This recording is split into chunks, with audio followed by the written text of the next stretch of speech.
تذکرہ صالحات جو کہ شروع کیا ہوا ہے، تذکرہ صالحات کی قسط نمبر 26 آپ تک پہنچی۔ آج قسط نمبر 27 شروع کریں گے۔ قسط نمبر 27 میں حضرت ربیع بنت معوذ رضی اللہ تعالی عنہا کا ذکر ہوگا۔ یہ انصاریہ صحابیہ ہیں اور جنگ بدر میں ابو جہل کو قتل کرنے والے صحابی حضرت معوذ بن افرا کی بیٹی ہیں۔ انہوں نے بیعت رضوان میں حضور نبی رحمت صلی اللہ علیہ وآلہ وسلم کے دست مبارک پر بیعت کی تھی۔ حضور نبی رحمت صلی اللہ علیہ وآلہ وسلم کا ان پر بڑا خاص کرم تھا۔ ان کی شادی کے دن حضور نبی رحمت صلی اللہ علیہ وآلہ وسلم ان کے مکان پر تشریف لے گئے تھے، اور ایک روایت میں ہے کہ انہوں نے حضور نبی رحمت صلی اللہ علیہ وآلہ وسلم کی خدمت میں کھجور کا ایک خوشہ نظر کیا، تو آپ صلی اللہ علیہ وآلہ وسلم نے اس کو قبول فرما کر کچھ سونا چاندی ان کو عطا فرمایا اور ارشاد فرمایا کہ تم اس کے زیور بنوا لو۔ امام واقدی نے ان کا ایک عجیب واقعہ نقل فرمایا ہے، اور وہ یہ ہے کہ ایک عورت اسما بنت محرمہ مدینہ منورہ میں عطر بیچ رہی تھی۔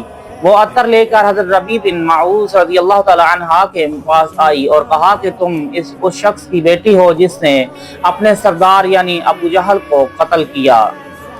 تو انہوں نے تڑپ کر جواب دیا کہ میں اس شخص کی بیٹی ہوں جس نے اپنے غلام یعنی ابو جہل کو قتل کر دیا۔ یہ جواب سن کر عطر بیچنے والی عورت جھلا گئی اور کہا کہ مجھ پر حرام ہے کہ میں تمہارے ہاتھ اپنا عطر بیچوں۔ تو حضرت ربیع رضی اللہ تعالی عنہ نے بھی جوش میں آ کر یہ کہہ دیا کہ مجھ پر حرام ہے کہ میں تیرا عطر خریدوں، تیرے عطر سے تو بدبودار میں نے کسی کا عطر نہیں پایا۔ حضرت ربیع رضی اللہ تعالی عنہ کہتی ہیں کہ اس کا عطر بدبودار نہیں تھا، مگر میں نے اس کو جلانے کے لیے اس کے عطر کو بدبودار کہہ دیا تھا، کیونکہ وہ ابو جہل کی مدح تھی۔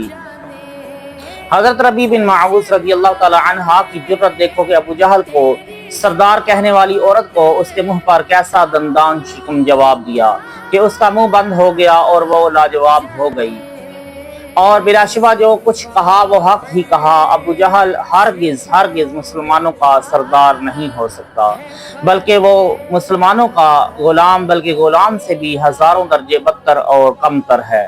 مسلمان بیویوں، کاش تم بھی اللہ تعالیٰ اور رسول اللہ صلی اللہ علیہ وآلہ وسلم کے دشمنوں سے ایسے ہی عداوت اور نفرت رکھو تاکہ تم سنت صحابہ پر عمل کر کے ثواب دارین کی دولت سے مالا مال ہو جاؤ۔ اللہ تعالیٰ کی ان پر رحمت ہو اور ان کے صدقے ہماری بخشش و مغفرت ہو، آمین۔